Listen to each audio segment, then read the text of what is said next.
My name is Rachel. I think I've been living a fairly normal and happy life for 15 years since getting married.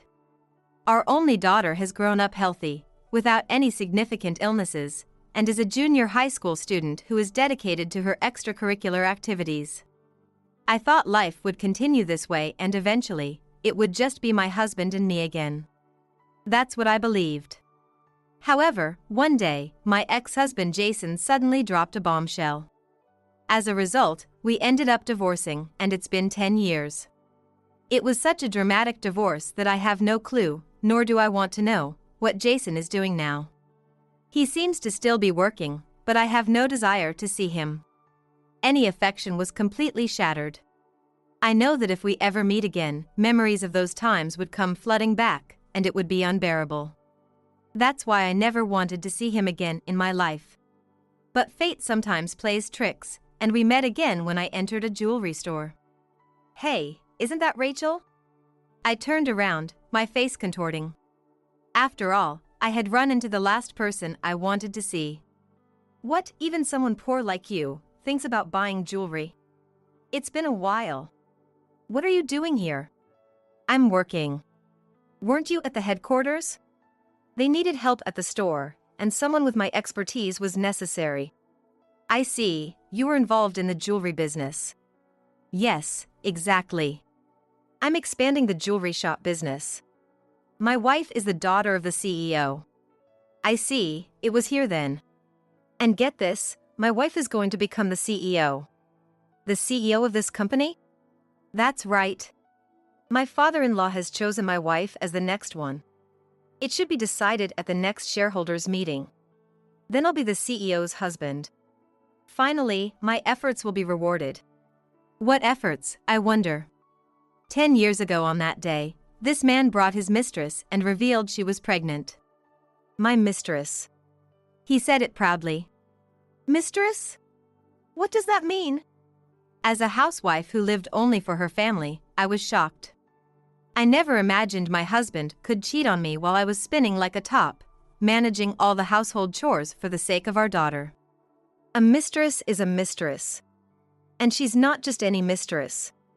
Evelyn here is the CEO's daughter of the company I work for. The CEO's daughter is your mistress? Isn't that problematic? It's problematic to continue like this as a mistress. That's why I decided to remarry.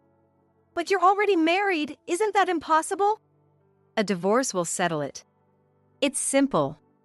He said and produced the divorce papers with Jason's name on it. I was devastated by this impossible reality. Evelyn is carrying my child. I have to remarry, especially since it's a boy. He's bound to become the CEO in the future. My future is secure. But we haven't decided on a divorce yet. Your opinion doesn't change that a divorce is certain. Especially since Evelyn is pregnant. But we have a child at home too, right? A girl, right? Besides, if I stay with you, I'll be employed forever. But marrying Evelyn, whose parent is the CEO, I might take over in the future. Even if not, entering the board is guaranteed. So, you're telling me to split because you struck gold? And you're willing to abandon your own child for that? Sacrifices are a part of pursuing happiness. Why? How did you two end up together?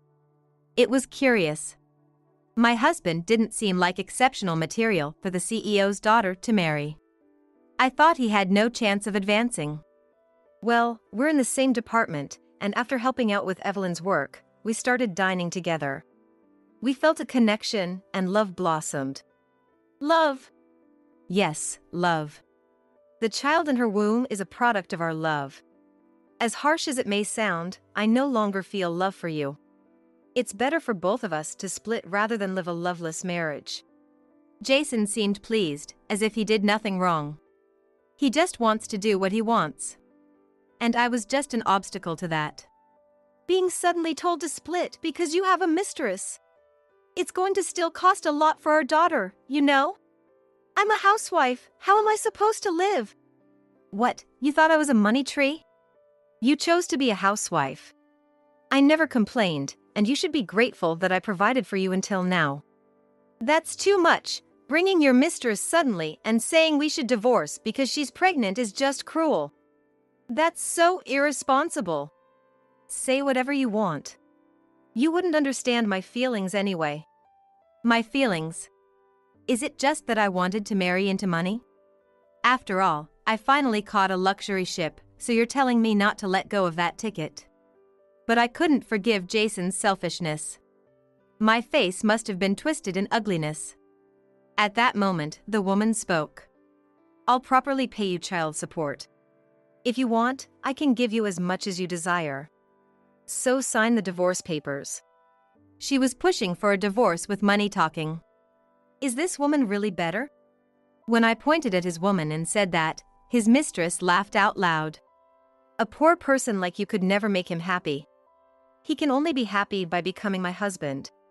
Money isn't everything. People without money lose to those who have it. Tears of frustration flowed. But Jason chose Evelyn because of money. He's willing to throw away 15 years of marriage just because I don't have money. I wouldn't see anything if I stayed with him any longer. All right, I'll divorce. I signed the divorce papers in front of the laughing couple. When they left, I couldn't stand up, thinking about how being without money put me through this. This wasn't just about me, my daughter might go through the same in the future. That thought made me realize I couldn't stay like this.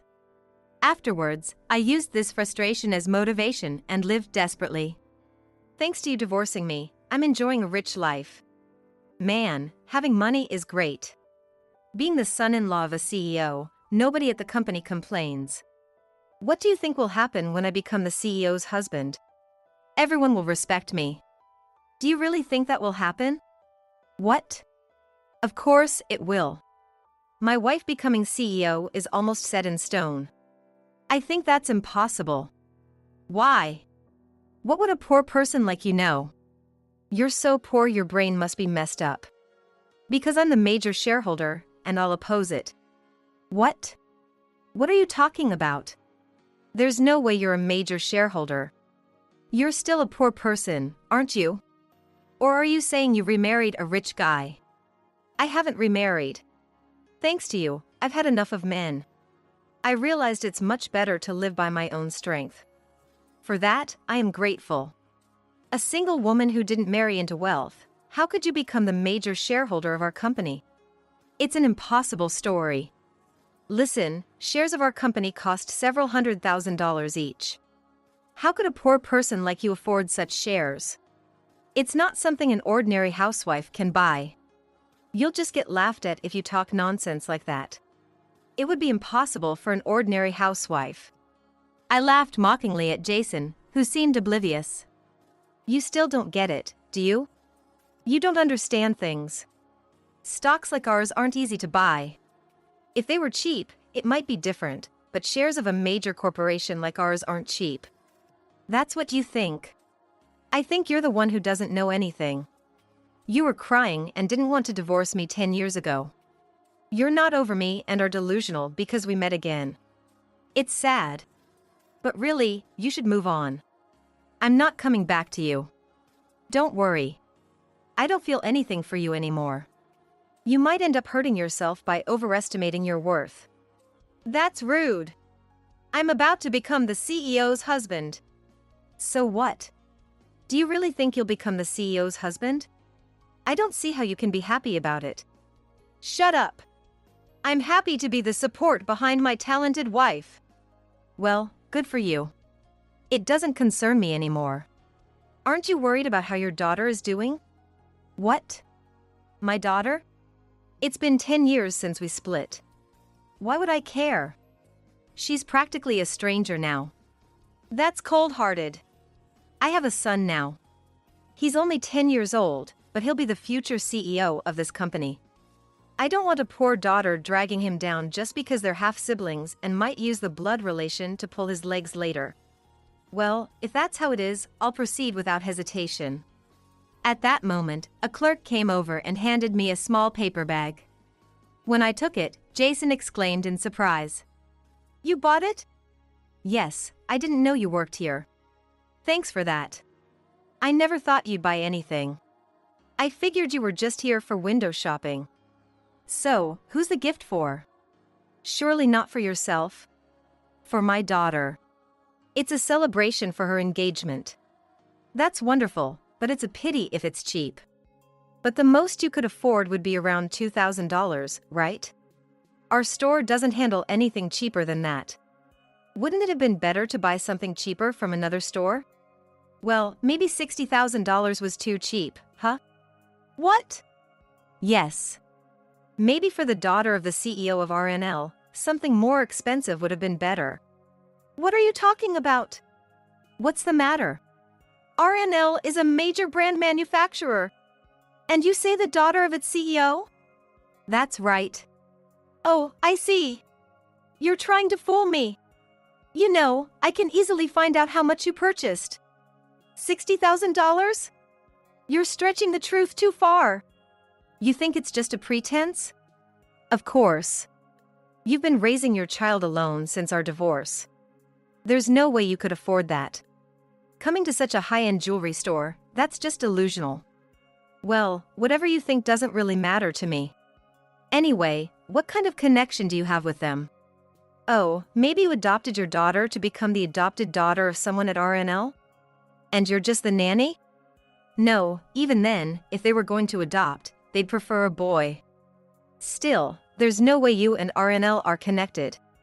And now you claim to be the CEO's daughter? Really shooting for the stars, aren't you? Think whatever you want. What someone like you thinks doesn't bother me in the slightest. Yeah, right. Then, Jason asked a passing clerk how much I had spent and what I bought. When he heard it was a $60,000 necklace, he yelled, "No way! How could you afford that?" Keep it down. Is the customer service here always this bad? Or is it just you? There's no way you could afford it. If you doubt it so much, why don't you look up who the CEO is online? The photo is there. Oh, yes. Wait here. I'll look it up right now. No need to wait. I'm not that free. Bye. With that, I left the store, leaving Jason to check his phone with a changed expression. A few days later, while I was handling business in the CEO's office of my own company, I received a phone call. The caller was my secretary, who sounded confused. He told me that a man named Jason, claiming to be my ex-husband, had called. Since no one at the company knew I had ever been married, of course, they were confused. When I was instructed to connect with me, I soon heard Jason's voice. Hey! Are you really the CEO of RNL? It seemed he had found out. Yes, I am. How come? RNL is a top company in the industry. Why are you its CEO? Did you see who founded it? What? You haven't seen it. I'm the founder. You founded it? Yes. In a way, it's all thanks to you. What do you mean? When we divorced, you ridiculed me for being poor. Your wealthy girlfriend used her money to take you away. That time, I really felt how awful it is to be without money. I thought if I remained poor, my daughter would also struggle with money in the future. So, I worked hard. But to lead a top industry company? Oh, thank you. How could you create such a company? I hated being poor, so I decided to do something on my own. I thought about what I could do, and I started with design. I've always liked crafting small items. When I sold them under my own brand, it was a big hit. It rocketed to the top of the industry within a few years. So, you had that talent? Yes, I even design jewelry now. I'm so busy with requests from people who want my designs. That's crazy! I know, it's unbelievable. You never know what life will bring. You're the CEO of RNL. Thanks to you, I was able to buy shares in your company. Why did you buy shares in our company? You're such a big company, you don't need our shares. That's right. Honestly, I wasn't interested in your company since it's been on the decline. But I ended up buying shares anyway. Why did that happen? If you weren't interested, there was no need to buy. Well, I have a business relationship with your current CEO. He told me sales were down and they were struggling. It sounded like they were having a tough time managing funds. He's a good guy, so I wanted to help him out. And you bought shares because of that? It wasn't supposed to happen, but after talking several times, the CEO asked me to buy shares. If it could save them, I thought I might as well buy. And since then, I've been buying shares every year. That's how I ended up becoming the major shareholder. On purpose? What? You did it on purpose. What are you talking about? You bought our shares to get revenge on me, didn't you? I hadn't thought of that at all. I had even forgotten that you worked there until we met again. Until we met? Yes. Until we met, I had forgotten all about you. You really didn't matter to me. Revenge is something you do when you can't forget the resentment because you're suffering. But I'm too busy for that. I have so many employees worldwide, personal grudges are the last thing on my mind. I have to look after my employees' livelihoods. Then why? Becoming the major shareholder was purely to help the CEO. But things have changed a bit since I met you again. What do you mean? After seeing your rude behavior recently, all the unpleasant memories came flooding back. I thought, if you're going to say such things, I might as well settle everything from the past. You can't be serious. Are you really planning to stop Evelyn's appointment as CEO at the shareholders' meeting? If she's going to be CEO, then yes, I'll stop it. That's just... Evelyn has been working so hard. If you do that, all her efforts will be for nothing. Please, don't interfere. Don't get in her way. I'm not getting in her way. I just can't approve of her becoming CEO. There's no need to do that. If we hadn't met again, or even if we had and you hadn't been rude, I wouldn't have thought of doing this. Stop. If you do this, I'll be next. Maybe you should try becoming the major shareholder of my company? The major shareholder of RNL? Yes. If you're the major shareholder, you can make demands, even push through unlikely proposals. But, just so you know, one share of my company costs millions. That much? Of course. I've worked hard to get to the top of the industry. I didn't rely on someone's power. I built everything myself. And your daughter, who you said could never be CEO, will eventually succeed me. My daughter will be the CEO of RNL? Yes, and soon your company will be a subsidiary of RNL. What? Why would that happen? The current CEO said so. He mentioned they can't improve performance and are considering selling the company. They're considering a sell-off. Yes, it'll probably happen soon. No way. Then I'll buy it. So, you're saying you're interested in our company after all? No, I wasn't interested at all. But who knows what could happen if some random person bought it? The worst-case scenario is layoffs for all employees. That would be tragic, wouldn't it? If you resent me, just leave me alone. My wife has been working hard. She was so happy about finally becoming CEO. I hope your wife can improve performance. But that won't happen since I won't let her become CEO. That's why I'm asking you to stop. My wife has the talent and the strength. Having talent and strength doesn't erase the past. I'm busy, so I'm hanging up now. I said that and then hung up the phone. Half a year passed without incident. Jason's company seemed to be continuing somehow, and as a shareholder, I kept a watchful eye. But then Jason came to my company. My wife can't become CEO. I asked you to stop. Why are you interfering like this? Huh? I haven't done anything. That can't be. The current CEO told my wife that her becoming CEO was postponed. Look, there hasn't even been a shareholders meeting, so how can you say I did it? Isn't that something the CEO decided? No way. The CEO said he'd pass it to my wife. And suddenly, he's postponing her appointment? That's weird, isn't it? I don't know anything about it. I haven't done anything.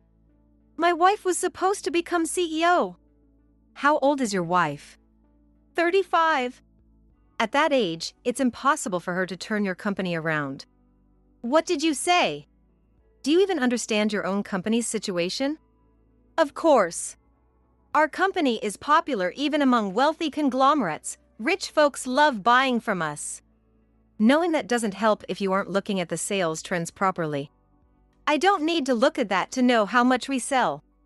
If you really understood, wouldn't you see the CEO's point of view? You should look at the bigger picture, not just your own store. What? See? You don't understand anything, that's why you can say such things. What do you mean? Your company's sales are on a downward trend. A 35-year-old daughter taking over as CEO won't be able to withstand the current conditions. It's that tough. How can that be? My wife has the strength to overcome anything. Telling me doesn't help. It was your company's CEO who decided that. This means the company is headed for bankruptcy, doesn't it? Bankruptcy? Yes, the CEO brought up the possibility of selling off the company. Selling off? I haven't heard anything about that. Maybe they didn't tell you because it wouldn't make sense to consult someone like you. It shows how little you're valued. I'm not trusted, then. You're not worth trusting. You don't understand anything about the company. If they really relied on you, they wouldn't just keep you at a store. That's because of staff shortages. No matter the shortage, they would keep someone who could be the CEO's right-hand man at the headquarters. If I were in their shoes, I'd want such a person close by. So, your company is going to buy us out? Yes, I intend to buy it. And when that happens, I plan to fire your wife. Why would you do that? It would be difficult for her to work under her husband's ex-wife as the CEO, right? That's why I'll fire her. There's no need for that. She'll be fine. After all, we haven't been in contact for over 10 years. Maybe, but your wife will surely feel insecure. People get more anxious the more they love, right? So, of course, I'll fire you too. Me too. Yes. I don't want any misunderstandings. That's ridiculous. If both of us get fired, we won't be able to live. Isn't that too cruel? But you're not useful, and she's part of the management team. I don't want to keep people like that around. No, don't think like that. Someone who knows the job should be the CEO. My wife would be perfect for it. She's capable and hardworking, and someone like her as CEO would surely make the company successful. If she stays as CEO, you'd be secure too, wouldn't you?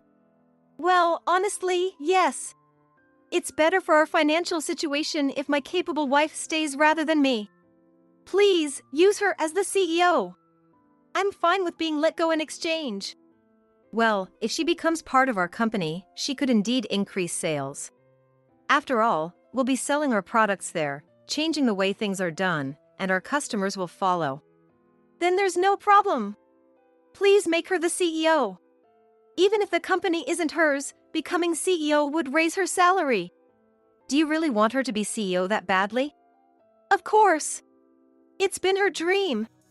You really are a devoted husband. That I am. Well, there's one condition. A condition? What is it? I'll do anything you ask.